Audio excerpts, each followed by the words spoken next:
La première, 9h, 10h, l'histoire continue. Bertrand N, Hélène Maquet. Le canal de Panama, vous en avez sans doute retenu ce que vous ont enseigné vos cours d'histoire. 35 à 45 navires toutes les 24 heures, chacun d'entre eux versant 400 000 francs comme droit de péage. Pero con las entrañas más negras que las uñas de un enterrador. Certains lieux, certaines terres, certains pays, par le seul endroit qu'ils occupent sur Terre, sont voués à être disputés. Parce qu'ils sont des endroits de convergence, de passage, parce qu'ils ont cette capacité à redessiner les cartes, à influer sur la circulation du monde. Le Panama est de ceux-là, étroite bande de terre entre l'océan Atlantique et l'océan Pacifique, pile entre les Amériques. On y a creusé un canal il y a plus d'un siècle. Ce canal a appartenu aux Américains, il a été rendu aux Panaméens, mais aujourd'hui, le nouveau président Donald Trump s'est mis en tête de le récupérer. La première, L'histoire continue. Bonjour à toutes et tous et bienvenue dans ce nouvel épisode de l'Histoire continue. Vous avez probablement entendu ces mots prononcés par le nouveau président américain Donald Trump juste après avoir prêté serment. C'était ce 20 janvier 2025. La Chine exploite le canal de Panama. Et nous ne l'avons pas donné à la Chine, nous l'avons donné au Panama. Et nous allons le reprendre. Nous allons rêver avec audace. Et rien ne nous empêchera d'avancer, car l'avenir de l'Amérique est à nous. Et notre âge d'or vient juste de commencer. Merci. Alors pourquoi les États-Unis veulent-ils reprendre le canal de Panama? L'ont-ils vraiment d'ailleurs donné aux Panaméens? Pourquoi Donald Trump dit-il que la Chine exploite le Panama? Dans ces mots de Donald Trump, on devine déjà qu'il y a beaucoup d'approximations. Nous avons donc décidé de vous raconter l'histoire du canal de Panama. Et c'est une histoire longue, celle d'un des plus grands chantiers jamais réalisés par l'être humain, qui se confond avec celle de la mondialisation du commerce. Et c'est une histoire qui implique une part de géographie, une part de géopolitique, une part d'économie et une part de culture aussi. L'histoire du canal de Panama est mouvementée. Elle semblait s'être stabilisée au moment où les États-Unis ont rétrocédé ce canal à l'État du Panama en 1999, mais les dernières semaines nous montrent que rien n'est moins sûr. Alors pour en parler avec nous, nous avons invité deux personnes qui ont des disciplines assez différentes. Un est spécialiste du transport et notamment du transport maritime. Bonjour Bernard Piette. Bonjour. L'autre est spécialiste de la géopolitique. Bonjour Michel Liégeois. Bonjour. On va bien avoir besoin de vous deux pour raconter toute cette histoire et comprendre surtout les implications actuelles. Alors Bernard Piette, vous êtes le patron de Logistics in Wallonia, pôle de compétitivité dédié à la logistique, comme son nom l'indique, au transport et à la mobilité. Quand on parle des voies navigables, de commerce mondial, ce qui est vraiment votre dada, le canal de Panama, c'est encore un point stratégique ou c'est un peu du passé ? Non, c'est assurément un point stratégique, puisque c'est un des 4 grands détroits qui rythment un peu le commerce mondial, comme notamment le canal de Suez également. Et donc, c'est un point de passage qui permet justement d'éviter un très long détour par le continent américain. Et donc, c'est effectivement très, très important pour les compagnies maritimes et principalement pour l'économie américaine. On comprend donc que c'est un point stratégique en termes de commerce mondial. Michel Liégeois, vous êtes professeur de relations internationales à l'UC Louvain. Vous vous attendiez à voir revenir, si on se replace il y a 2 ans, vous vous attendiez à voir revenir le canal de Panama comme enjeu géostratégique ?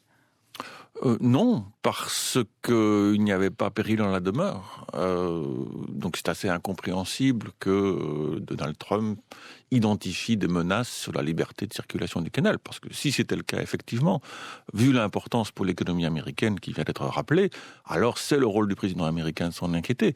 Mais en l'occurrence ici, il n'y a pas de menace sur la liberté de circulation. Il n'y a pas eu un coup d'État au Panama avec un régime pro-russe, par exemple, qui aurait pris le pouvoir et qui pourrait s'en servir pour faire pression sur les États-Unis. Ça, ce serait effectivement inacceptable du point de vue de Washington.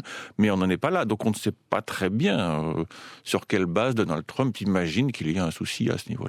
Allez, on se replonge tout de suite dans nos archives. Nous sommes donc au Panama, le 14 décembre 1999, et c'est jour de fête.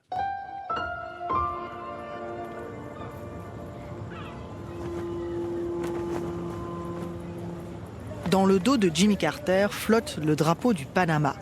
Un drapeau blanc, bleu et rouge. Les 2 carrés blancs sont chacun frappés d'une étoile. Alors qu'il prend la parole, les mots prononcés en espagnol par l'ancien président américain sont un peu hésitants. C'est un grand honneur pour moi d'être là, en cette occasion importante, en ce nouveau millénaire. Nous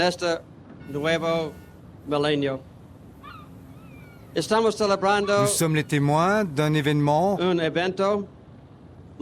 qui montre la nouvelle relation entre votre pays et le mien.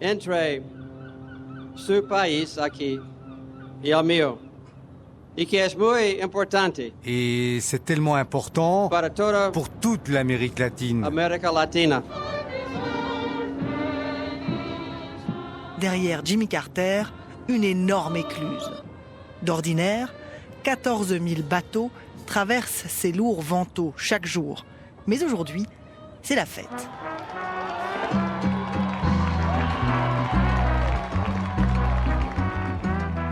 Des bateaux de plaisance ornés de drapeaux en cocarde naviguent joyeusement sur le canal. La présidente du Panama, Mireya Moscoso, porte un tailleur crème. Dans l'assistance de cette journée très spéciale, il y a le roi d'Espagne, Juan Carlos, en uniforme. Les présidents du Mexique, de l'Équateur, du Guatemala et de la Colombie sont également présents. Bill Clinton, le président américain, aurait dû venir. Mais il s'est désisté à la dernière minute. Alors c'est Jimmy Carter qui a été envoyé. Lui, qui n'est plus président, mais qui, il y a plus de 20 ans, a été le grand artisan de cette journée, le moteur politique de ce choix historique. Le canal de Panama doit revenir aux Panaméens. Quoi qu'on en pense, les États-Unis doivent quitter les lieux. Les États-Unis ont abandonné définitivement leur autorité sur le canal de Panama. Représentés par l'ancien président Jimmy Carter, les Américains ont signé l'acte de rétrocession. D'ici le 31 décembre, ils vont quitter un endroit hautement stratégique sur le plan militaire et à l'enjeu économique considérable.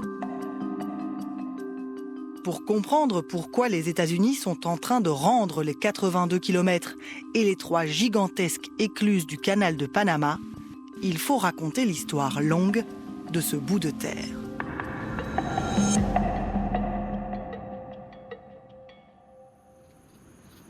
Cette ancienne province colombienne qui a comme caractéristique principale d'être une bande de terre très étroite entre l'océan Atlantique et l'océan Pacifique.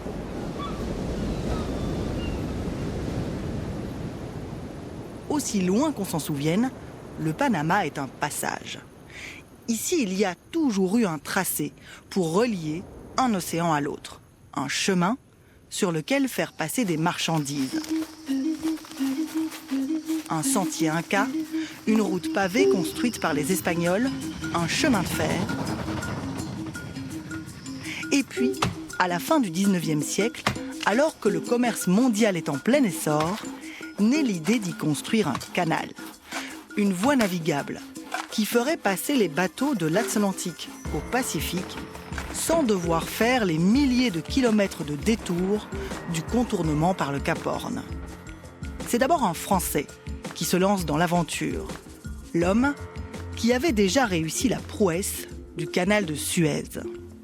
Le canal de Panama, vous en avez sans doute retenu ce que vous ont enseigné vos cours d'histoire.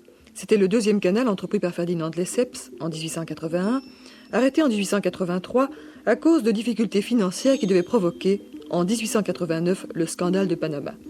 En 1903, les travaux reprennent et le 4 novembre est proclamée la République de Panama qui se sépare de la Colombie.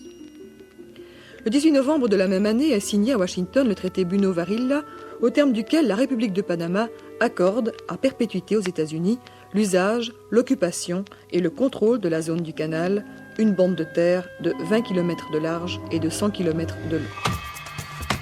De 1903 à 1914, ce sont bien les Américains qui construisent, qui creusent le canal de Panama et qui s'assurent donc d'y exercer un contrôle total. La nouvelle route maritime est un enjeu majeur pour les États-Unis. Elle va relier la Californie, la côte ouest, grenier de l'Amérique, à la côte Est, poumon économique, beaucoup plus rapidement qu'auparavant. 82 km. 3 écluses qui font monter les bateaux en altitude, puis les font redescendre vers la mer. Le chantier est un enfer à ciel ouvert. La chaleur, l'humidité, la malaria, les maladies tropicales tuent des dizaines de milliers d'ouvriers, américains et caribéens. Les historiens considèrent encore aujourd'hui que le canal de Panama est un des, voire le chantier le plus meurtrier de l'histoire. Le canal, néanmoins, est inauguré en 1914. Mais le traité qui a instauré la souveraineté américaine sur ce canal ennuie beaucoup les habitants. Les Panaméens vivent le canal comme un véritable outil de colonisation. Un traité vite contesté par les Panaméens qui s'insurgent contre la présence de cet État dans l'État. 40 000 Américains, dont 10 000 soldats, y résident. Les États-Unis ont fait de la zone du canal un véritable réduit militaire constellé de forts, de bases aériennes et de bases de fusées. Ils y ont même installé le commandement sud des forces armées américaines, c'est-à-dire le poste de commande de toutes les forces qui peuvent intervenir en Amérique du Sud et dans le Pacifique Sud. De plus, la police, l'administration, les postes sont aux mains des Américains dans la zone du canal, les Panaméens n'obtenant que des emplois de second rang. De protestation en protestation, on en arrive aux émeutes de janvier 1964, violemment réprimées par la police américaine. Bilan, 20 morts. 1964. Des étudiants ont voulu hisser le drapeau panaméen dans la zone américaine. La répression a été sanglante. Alors les étudiants sont restés dans la rue. Et sur leurs banderoles, les slogans sont très hostiles aux Américains. Ce qui nous réunit aujourd'hui sur cette place, ce n'est pas seulement le sang des martyrs du 9 janvier. Ce qui nous réunit ici, ce sont les litres de sang répandus par le peuple dans sa lutte contre l'oppresseur étranger. Hier, l'Espagne. Aujourd'hui, l'Amérique du Nord. Tout l'intérieur du pays s'est senti profondément insulté dans sa dignité et dans son sang devant le massacre, l'injure, la barbarie des colosses du Nord.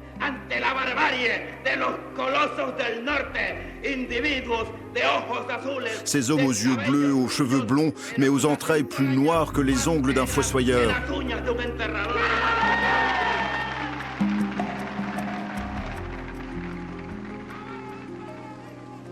Non seulement les Américains occupent le territoire panaméen, mais en plus, ils en retirent un énorme profit. 35 à 45 navires toutes les 24 heures, chacun d'entre eux versant 400 000 francs comme droit de péage. En 1970, ça fait une rentrée de 175 millions de dollars dans les caisses du Trésor américain. En 1971, 15% de plus. Panama, entre-temps, doit se contenter de 2 millions de redevances comme loyer. La zone du canal, c'est aussi pour les Américains une position clé au point de vue stratégique. Là où ils forment l'élite de leurs troupes chargées de combattre toutes les guérillas, et pas seulement des troupes américaines, mais aussi de tous les alliés latino-américains des États-Unis. Pour cela, aucune redevance. Décidément, le Panama n'est pas un État comme un autre. Paradis de l'évasion fiscale, toute son économie est contrôlée par des entreprises américaines, tandis que son drapeau national sert de pavillon de complaisance à 600 cargos et pétroliers dans le monde. Voilà les raisons du ressentiment de la population et des mouvements indépendantistes panaméens. Nous sommes au début des années 70 et en Asie, en Afrique, en Amérique latine, des mouvements de décolonisation ont en partie redessiné la carte du monde. Les Nations Unies accueillent de nouveaux États indépendants qui sont prêts à soutenir l'indépendance du Panama. 5 ans plus tard, en 1973, à l'initiative de plusieurs pays non alignés, le Conseil de sécurité des Nations Unies demande aux États-Unis de négocier un nouveau traité plus équitable. Les États-Unis y opposent leur droit de veto. Cependant, 11 mois plus tard, Henry Kissinger décide d'entamer des négociations. Les États-Unis sont donc prêts à reconsidérer leur politique, mais sans l'intervention de l'ONU dans ce qu'ils considèrent comme leur zone d'influence. Il faut dire aussi que leur situation stratégique a changé. Ils n'ont plus besoin de la zone du canal de Panama. Leur flotte est partout dans l'Atlantique et le Pacifique. Grâce à leurs alliances, ils sont présents à tous les points stratégiques du globe. Ils peuvent donc fort bien se passer des revenus des droits de passage sur le canal.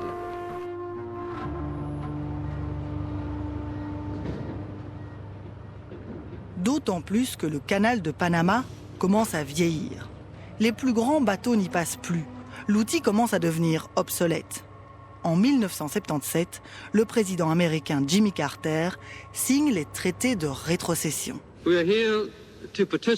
Nous sommes ici pour participer à la signature de traités qui assureront un avenir pacifique, prospère et sécurisé pour un passage maritime international de grande importance pour nous tous. Mais les traités font plus que ça. Ils marquent l'engagement des États-Unis dans la foi que l'équité, et pas la force, devrait fonder le cœur de nos relations avec les nations du monde.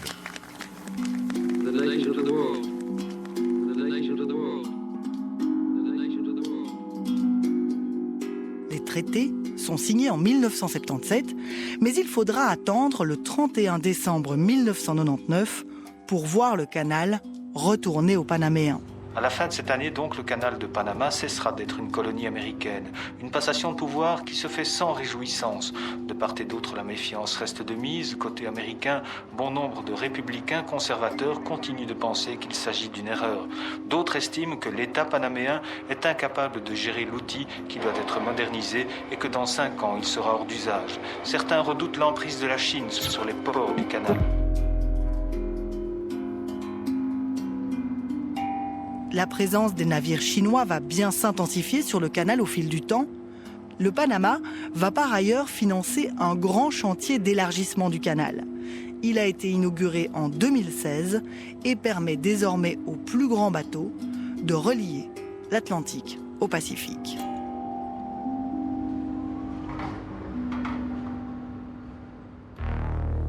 La première, l'histoire continue.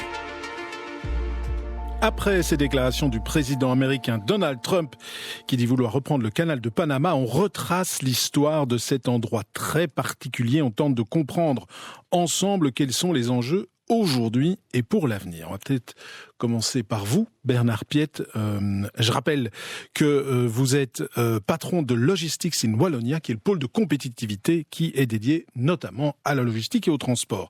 Alors, peut-être juste pour comprendre ce que ça représente aujourd'hui pour les routes logistiques, pour le commerce mondial, quels sont les types de bateaux qui passent, qu'est-ce qu'ils transportent, est-ce que toutes les nationalités y vont, surtout les Américains, les Chinois? Nous, les Belges, par exemple, les Européens, on utilise le canal de Panama? Alors, lorsque l'on regarde les statistiques de la dernière année, alors les statistiques ont un certain niveau de granularité, mais ce que l'on constate souvent, c'est que l'essentiel des bateaux qui passent le canal de Panama servent en fait le commerce entre l'Asie et les États-Unis. Donc il est clair que pour les États-Unis, c'est un enjeu stratégique majeur. Cela étant, c'est essentiellement aussi du transport conteneurisé. Donc c'est du transport conteneurisé, ça veut donc dire des marchandises de consommation courante. Et donc ça sert aussi, je dirais, l'économie assez consumériste des États-Unis. Alors, lorsque l'on regarde par contre les compagnies maritimes, il n'y a quasiment pas de compagnies maritimes américaines qui empruntent le canal de Panama. Alors il y a évidemment une petite subtilité ou particularité au niveau du commerce mondial, c'est lorsque vous regardez les pavillons des bateaux, les 3 premiers pavillons, c'est le Liberia, les îles Marshall et le Panama. Mais lorsque l'on regarde les compagnies, ce sont les grands armements maritimes, donc des armements tels que MSC, CMA CGM, qui sont des compagnies suisses, qui sont des compagnies françaises, des compagnies chinoises aussi, comme COSCO, qui empruntent le canal de Panama, mais on ne peut pas dire que ce soit quelque chose qui soit exclusivement réservé aux compagnies, en tout cas maritimes américaines, mais bien évidemment, ça sert essentiellement l'économie américaine, notamment le transport de marchandises entre l'Asie et la côte est des États-Unis. Quand vous dites le transport de marchandises, les bateaux qui passent par le canal de Panama, qu'est-ce qu'ils transportent? Parce qu'on sait que dans la question des passages maritimes, depuis la guerre en Ukraine, il y a la question d'énergie, du gaz, du GNL, etc. Le canal de Panama, il sert de passage pour quel type de marchandises? Alors, c'est toujours très difficile dans les statistiques de voir quels sont les types de marchandises parce qu'il y a des niveaux de confidentialité dans lesquels on ne peut pas aller, des niveaux de granularité dans lesquels on ne peut pas aller. Mais ce que on voit assez classiquement, d'abord du transport conteneurisé, on voit du vrac sec, On voit donc c'est des grains, par exemple, ou des minerais, par exemple. Ah oui. On voit aussi des produits pétroliers, et notamment aussi, c'est une caractéristique au cours de ces dernières années, avec aussi la reconfiguration, forcément, suite au conflit en Ukraine, une grosse augmentation au niveau international du transport de produits pétroliers. Mais, je veux dire, ce qu'on appelle du general cargo, donc c'est un peu tout type de marchandises, et dans les deux sens, parce que il ne faut pas croire que c'est uniquement dans un sens de l'Asie vers les États-Unis, mais également dans l'autre sens. Peut-être une toute petite dernière chose qui est un peu historique et qui date un peu de la même époque du canal, enfin c'est en tout cas lié à l'histoire du canal de Panama, c'est l'arrivée du conteneur, qui est vraiment quelque chose qui a permis de développer le commerce mondial de marchandises. Ah oui, alors ça, il est très très clair qu'évidemment, le développement est surtout donc la standardisation des conteneurs. Donc les conteneurs, ce sont ces grandes boîtes en acier que l'on voit sur les bateaux. Maintenant, les plus grands bateaux peuvent emporter plus de 23 000 de ces conteneurs. C'est la standardisation au niveau des dimensions et notamment au niveau aussi, par exemple, des outils de préhension, donc pour pouvoir les manipuler, qui permettent donc les grues, et donc les conteneurs à leur coin sont équipés aussi d'un dispositif qui permet pouvoir manipuler de la même manière dans tous les ports du monde. On sent à quel point, et on continuera à en parler, le canal de Panama il est lié à la mondialisation du commerce. Michel Liégeois, Donald Trump, pourquoi est-ce qu'il veut récupérer le canal de Panama dans les termes qu'il est en train d'utiliser, à savoir éventuellement même y aller militairement, etc. On entend bien à quel point c'est potentiellement important. Pourquoi est-ce qu'il veut en refaire une sorte de territoire américain ? C'est toujours difficile parce que Donald Trump dit les choses de façon très succincte et il n'explique pas vraiment les raisons. C'est pas une pensée extrêmement élaborée, donc on se perd un peu en conjecture. Moi, je relis cela avec les propos qu'il a tenus sur le Groenland. Donc en fait, c'est une sorte de grand mouvement géopolitique. Il faut se rappeler la célèbre doctrine de Monroe. La doctrine de Monroe, donc c'est cette doctrine énoncée par le président américain Monroe, qui en fait fixe d'une certaine façon la limite de l'ère naturelle d'influence des États-Unis. Ère à l'intérieur de laquelle les États-Unis ne vont pas tolérer que l'on s'immisce, et en particulier qu'il y ait des régimes ouvertement opposés aux États-Unis. Et cette zone d'influence, elle va jusqu'où ? Alors, elle couvre typiquement le continent américain. Donc, la doctrine de Monroe s'adressait surtout à l'Amérique latine, parce que d'une certaine façon, du côté du Canada, il n'y avait pas vraiment d'enjeu qui était en allié, mais ça couvre en fait l'ensemble du continent américain, Amérique du Nord, Amérique centrale, Amérique du Sud. Et moi, j'ai l'impression que ce qui est en train de s'énoncer par bribes de la part de Donald Trump, c'est une sorte de nouvelle doctrine de Monroe, mais à la sauce MAGA. C'est-à-dire Make America Great Again. Isolationniste. Voilà, et donc quelque chose de plein de testostérone, beaucoup d'affirmations. Et donc, non seulement on réaffirme ses intérêts, mais on réaffirme qu'on est prêt à les faire valoir d'une façon éventuellement violente. Et c'est intéressant ce que vous dites, cette réinterprétation de doctrines qui ont déjà existé. Quand on entend aujourd'hui Donald Trump dire, il a dit il y a quelques mois qu'il voulait racheter le Groenland, ce qui s'est passé à Panama, c'est un peu ce même type de transaction. C'est occuper un pays dans le cadre d'une transaction. Ça veut dire que Donald Trump, quelque part, il va rechercher, il recycle des positionnements qu'ont eu les États-Unis par rapport à des pays satellites auparavant. Tout à fait, sauf que le monde n'est plus le même, on ne sait plus la guerre froide. C'était le 19e siècle. Donc ici, ce sont des risques qui sont un petit peu surconstruits de façon à donner pièce à cette réaffirmation d'une doctrine qui, à mon sens, on est à l'ère de la mondialisation, les enjeux ne sont pas du tout les mêmes, et quand on parle de la Chine, des entreprises chinoises sont actives évidemment mais comme partout dans le monde, mais c'est pas le gouvernement chinois qui est actif au Panama, donc on ne parle pas de la même chose, ça n'a rien à voir avec les immixtions soviétiques à Cuba ou en Amérique latine pendant la guerre froide. Exactement, et c'est ça qui est important de dire, quand Donald Trump dit, et on l'a entendu dire, les Chinois exploitent le canal de Panama, c'est pas vrai. C'est ça, c'est basé sur aucun fait tangible. Mais alors quand même, Bernard Piette, sur cette montée en puissance des Chinois, c'est vrai que si on prend l'Europe par exemple, ils ont racheté plusieurs ports européens. On a beaucoup parlé du port du Pirée en Grèce en disant tiens là l'Europe est peut-être en train de lâcher des endroits stratégiques pour le commerce et donc aussi pour l'économie et la politique. Là-dessus, comment vous analysez, vous, la position des Chinois dans le commerce maritime ? Est-ce qu'il y a, du point de vue américain, même si on a dit sur le canal de Panama, c'est pas vrai, des raisons de s'inquiéter, des raisons de se sentir bloqué ? Honnêtement, j'en ai pas l'impression, parce que je pense qu'il faut un peu aussi dégonfler la baudruche. Lorsque l'on parle du contrôle du port du Pirée, on parle de quoi? En fait, on parle de prise de concession. Je veux dire, jusqu'à pas tellement longtemps, les Chinois étaient aussi présents au port de Zeebrugge, à travers Cosco, qui a été l'exploitant de la terminale au port de Zeebrugge. Donc, je pense qu'il faut un peu dégonfler la baudruche. Alors, bon, derrière toute compagnie chinoise, on sait que le gouvernement chinois n'est jamais très très loin, mais on ne peut pas dire véritablement qu'on assiste à une prise de contrôle. Alors aussi, la Chine, et là, M. Léo sera certainement plus qualifié que moi, je pense que la Chine n'a pas une volonté hégémoniste, contrairement à ce que parfois les Américains peuvent avoir. Les Chinois sont des commerçants. Par contre, c'est vrai que là où il faut reconnaître une volonté, en tout cas si pas de domination, en tout cas d'influence de la Chine, c'est notamment dans la construction des fameuses routes de la soie, qui ont permis de pouvoir, notamment depuis le début des années 2010, relier la Chine à l'Europe par la terre et avec le transport de marchandises par la voie ferroviaire, qui est toujours actif et qui arrive aussi chez nous en Belgique. Ça veut dire que la présence de la Chine sur les mers quelque part, c'est beaucoup de marchandises chinoises, pas forcément tellement de navires chinois? Alors, il y a évidemment des compagnies maritimes chinoises, mais elles ne font pas partie forcément elles font partie des plus grandes, mais parmi d'autres, comme à côté d'entreprises comme K-Line, qui est une entreprise japonaise, à côté d'une entreprise comme Maersk, qui est danoise. Donc, on ne peut pas dire qu'il y ait une véritable hégémonie de la Chine, notamment sur le transport maritime. Michel Liégeois, sur l'enjeu de la Chine, est-ce que le canal de Panama, il est une zone de friction quelque part aujourd'hui entre les États-Unis et la Chine? Est-ce qu'il y a là un enjeu qui n'est pas un enjeu commercial, mais un enjeu qui est plus géostratégique, qui serait donc à la fois commercial, militaire, etc.? En fait, tout dépend comment on regarde les choses. Il y a deux façons de voir les choses.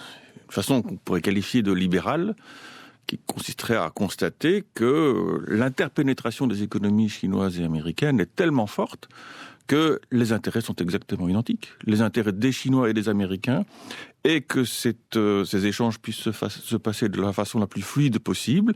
Et donc, ils ont tous les deux un égal intérêt à maintenir un canal de Panama en bon état et avec une liberté de circulation qui est garantie. Ce que Panama a fait, en vérité, ce que l'État de Panama a fait, le canal aujourd'hui, il est en bon état, alors qu'on disait en 1999 que ce ne serait pas le cas.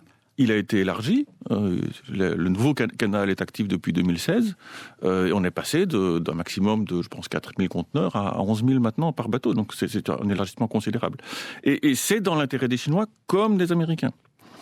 Donc de ce point de vue, il est d'un point de vue strictement libéral, on ne voit pas très bien en quoi le canal de Panama pourrait être un enjeu entre la Chine et les États-Unis. Ce qui est possible, c'est que Donald Trump voit les choses de façon différente, plutôt dans le cadre de ce qu'on appelle un jeu à somme nulle, c'est-à-dire lorsque l'un gagne, c'est aux dépens de l'autre. Donc on raisonne en termes d'aire d'influence, qui contrôle. Et là, effectivement, on sait que depuis toujours, les républicains ont estimé que la rétrocession qui s'est opérée sous Jimmy Carter, qui est probablement le président le plus progressiste, et qui est un peu la quintessence de ce que déteste tout le Trumpisme, ben forcément, symboliquement, revenir en arrière par rapport à cela, c'est réaffirmer une autre Amérique, qui voit probablement le monde davantage comme un jeu d'échecs où il faut avancer ses pions et donc faire reculer celui des adversaires. Bernard Piette, vous vouliez réagir sur l'élargissement du canal ? Oui, mais surtout sur un petit aspect qu'on oublie, c'est que lors de son dernier exercice fiscal, le canal de Panama a versé 2,5 milliards de dollars au fisc panaméen. Donc, derrière les aspects d'aire d'influence, je pense qu'on ne peut pas complètement évacuer la dimension purement économique de ce que rapporte effectivement le canal de Panama. Maintenant, il y a un autre débat et une autre, évidemment, question concernant le canal de Panama qui va se poser, c'est la question de sa stabilité et de sa sécheresse. Puisque, en fait, le canal de Panama est alimenté par des lacs artificiels qui sont, eux, alimentés par des eaux pluviales, et les conditions climatiques ont été assez sèches au cours de ces dernières années, et remet un peu en question aussi la stabilité du canal de Panama dans son mode de fonctionnement, puisqu'il a été conçu pour être alimenté justement par des eaux pluviales. Oui, il y a certaines zones du canal de Panama qui ne sont pas alimentées naturellement, et ça, on sait que c'est aujourd'hui une vraie question. La première, l'histoire continue. Le canal de Panama, incroyable ouvrage rendu par les Américains à l'État du Panama en 1999 et que Donald Trump, à nouveau président des États-Unis, dit aujourd'hui vouloir récupérer. On discutait tout à l'heure, Michel Liégeois, on se posait la question de savoir si le canal de Panama était une zone de friction avec la Chine. On a aussi entendu Donald Trump dire qu'il voulait prendre le Groenland, puisque le Groenland n'a jamais été américain. Est-ce que là, c'est plutôt la zone de friction avec la Russie ? Oui, alors l'enjeu de l'Arctique est également, et c'est assez amusant de le constater, le résultat du réchauffement climatique, puisque la fonte des glaces va permettre des routes maritimes qui n'existaient pas auparavant. Et du coup, cette zone devient extrêmement importante, et donc c'est un peu la ruée pour savoir qui va pouvoir contrôler ces nouvelles routes. Le Groenland est évidemment situé dans un positionnement absolument central à ce niveau, et ça n'a pas échappé à Donald Trump, qui du coup voudrait pouvoir en profiter pour disposer des bases militaires et permettre le contrôle de cette zone, puisque l'Alaska est un peu décentré par rapport à... Donc Oui, si on regarde une carte du monde et qu'on met le Groenland au milieu, c'est pile au milieu des États-Unis, de l'Europe, de la Chine, de la Russie, enfin de la Chine, pas de la Russie. C'est vraiment un point central qu'on n'avait peut-être pas perçu jusque-là. Voilà, et donc de nouveau, voilà, la question est abordée de façon un peu brutale par Donald Trump. Le Groenland dépend, est lié au Danemark, il n'est pas totalement indépendant, il bénéficie d'un régime d'autonomie par rapport au Danemark. Danemark étant un pays membre de l'OTAN, donc on ne parle pas ici d'un territoire qui est hostile aux États-Unis. Donc c'est un peu ça qui est surprenant dans la rhétorique actuelle de Donald Trump, c'est qu'il s'adresse à ses alliés d'une façon qui n'est pas extrêmement courtoise, qui n'est pas le langage qu'on est habitué à entendre entre alliés membres d'une même alliance militaire. Et donc voilà, on va voir comment les choses vont évoluer, mais moi je pense que c'est plutôt une rhétorique qui est d'abord, comme souvent les discours des présidents américains, s'adresse en réalité à la population américaine, à son propre électorat. Il a déjà, Donald Trump, à mon sens, les yeux rivés sur ce qu'on appelle les midterm elections, dans 2 ans, où se jouera le contrôle des 2 chambres. Et donc, voilà, ça ne veut pas dire que ce n'est pas important, mais je doute que ces déclarations aient des conséquences diplomatiques concrètes à court terme. Bernard Piette, Michel Liégeois parle ici du discours de Donald Trump sur le Groenland. La question de ces routes du Nord, c'est vrai que c'est peut-être intéressant quand même de faire un petit point sur leur réalité. C'est un passage, c'est pas le canal de Panama. Passer par là, c'est compliqué, il faut des bateaux spéciaux. C'est pas une route commerciale qui aujourd'hui est hyper efficace. Alors, je vais un peu vous répondre par la bande. C'est-à-dire que depuis 5 ans, vous avez fait justement ce matin un sujet sur l'éclosion de l'épidémie de Covid-19. Jusqu'à 5 ans d'ici, on pensait les routes commerciales immuables. Et il y a 5 ans, une série d'événements ont montré que les routes logistiques qui étaient utilisées, en fait, étaient finalement très très peu résilientes et très peu agiles. Vous avez eu la gentillesse de m'inviter notamment à l'occasion du blocage du canal de Suez par le Ever Given en mars 2021. J'ai pas besoin de vous faire un topo sur la guerre en Ukraine, sur l'impact que cela a. Et donc, les compagnies, les entreprises internationales, en fait, ont localisé leur production aux 4 coins du monde en fonction d'une logique de coût. Et la logistique, après, a suivi cette logique de coût et a servi cette économie. Mais les logiciens ont horreur de l'instabilité. On voit ce qui se passe pour le moment en mer Rouge. Et donc, par rapport à votre question sur les routes du Nord, je veux dire, elles sont encore très peu fiables parce que forcément aléatoires en fonction des températures qu'il peut y avoir. Et puis, il ne faut pas oublier que si on veut relier l'Asie et l'Europe par les routes du Nord, ça veut dire passer en bordure de la Russie. Donc, je ne suis pas persuadé que ce soit un pari, en tout cas. Alors, le futur va peut-être me contredire, mais je ne suis pas persuadé, en tout cas, que ce soit un pari sur lesquels les grandes compagnies maritimes internationales vont miser, en tout cas en priorité. J'en serais vraiment, en tout cas, très étonné. Ça veut dire que quelque part, tous les deux, vous êtes relativement d'accord sur le fait que c'est du discours aujourd'hui. Dans la réalité, les choses sont en tout cas beaucoup plus compliquées. Il suffit pas de les dire pour que ça survienne. Michel Liégeois, tout de même, sur la question du Panama, ça rejoint un peu celle du Groenland aussi. Si on se projette dans l'avenir, est-ce qu'il y a le moindre interstice quelque part juridique au niveau du droit international dans lequel l'Amérique de Trump pourrait s'engouffrer pour récupérer le Panama, ou est-ce qu'aujourd'hui les traités qui ont été signés, ils sont définitifs, ils sont bétonnés et c'est pas possible de revenir en arrière? On peut toujours défaire ce qu'on a fait. Il suffit de signer Mais il faudrait que le Panama soit d'accord. Voilà, c'est ça. Donc ça ne pourrait pas se faire de façon unilatérale, sauf à utiliser des moyens coercitifs. Mais on peut imaginer de renégocier, de réintroduire des intérêts américains dans la gestion du canal, ou qu'il y ait un traité qui octroierait un certain nombre de privilèges ou de droits particuliers, notamment aux bâtiments de guerre américains. Parce qu'il ne faut pas oublier cette dimension-là. Quand on parle. Oui, d'ailleurs, il l'avait cité, c'est qu'ils payent trop cher pour faire passer leurs bâtiments de guerre. Ça, il l'avait cité dans un de ses discours. Voilà. Et quand on parlait des routes du Nord, à court terme, c'est plutôt cet enjeu-là. C'est le fait que pour les Russes, le fait de ne plus devoir dépendre d'un accès de plus en plus aléatoire aux mers chaudes. Je vous rappelle que les détroits, le Bosphore est fermé puisque l'Ukraine est en guerre, et donc en vertu de la convention de Montreux, la Turquie est obligée de fermer les détroits aux marines de guerre des pays belligérants. Et donc ça veut dire que la Russie est obligée de faire tout le tour par les mers qui sont de moins en moins gelées. Donc la Russie redevient une puissance maritime pleine et entière du fait que les mers dites froides le sont de moins en moins. Et donc ces routes du Nord sont d'abord un enjeu militaire. Elles deviendront peut-être plus tard, ça on le verra, un enjeu économique, mais c'est d'abord un enjeu militaire. Donc c'est pas tout à fait la même chose que pour Panama. Oui, c'est ça. Il y a un enjeu vraiment de route commerciale pour le Panama, alors que pour le Groenland au nord, il y a plutôt un enjeu militaire. Mais il y a quand même une toile de fond, et vous l'avez cité, c'est vrai qu'on a tous en tête ces images du canal de Suez bloqué, ce qui a créé une inflation très importante. Et l'inflation, ça compte pour l'élection, notamment aux États-Unis ou en Europe. On voit que ça a été un enjeu majeur. Donc on arrive aussi... Ma question est peut-être bête, je la prête à vous, Bernard Piette, mais est-ce qu'on n'arrive pas à un moment donné où les routes sont un peu bloquées, elles sont saturées de bateaux, et donc là, on comprend quelque part, on essaie de comprendre rationnellement l'enjeu de dire, il va peut-être falloir qu'on reprenne la main, parce que dans quelques années, ça va être saturé, et là, avoir la main nous permettra de favoriser nos bateaux à nous. C'est pas le risque, ça ? Alors, il est difficile de répondre à votre question. Je pense que ce que les 5 dernières années ont montré avec les différents événements, c'est qu'on est peut-être aussi arrivé aux limites d'un certain modèle. Oui. Certains parlent de reshoring, on parle même de friendshoring, donc de rapatriement de production dans des pays amis, dans des pays où en tout cas la situation politique est stable. Surtout s'il y a des droits de douane qui montent.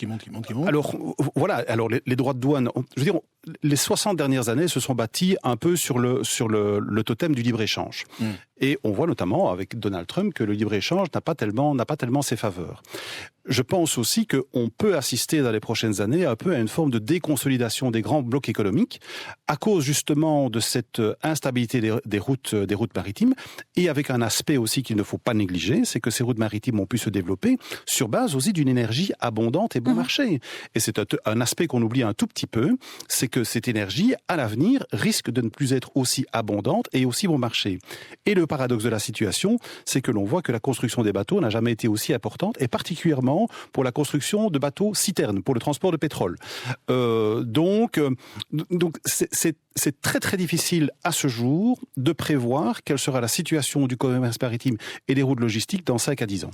Merci beaucoup à tous les deux d'avoir été avec nous. Michel Liégeois, professeur de relations internationales à l'UC Louvain, et Bernard Piette, patron de Logistics in Wallonia. C'était vraiment intéressant, je trouve, d'avoir vos 2 points de vue, et ça montre à quel point la situation est complexe, compliquée, et à quel point on va avoir du travail pour l'analyser et pour tenter de la comprendre dans les mois, dans les années qui viennent. Merci beaucoup à tous les deux d'avoir été avec nous.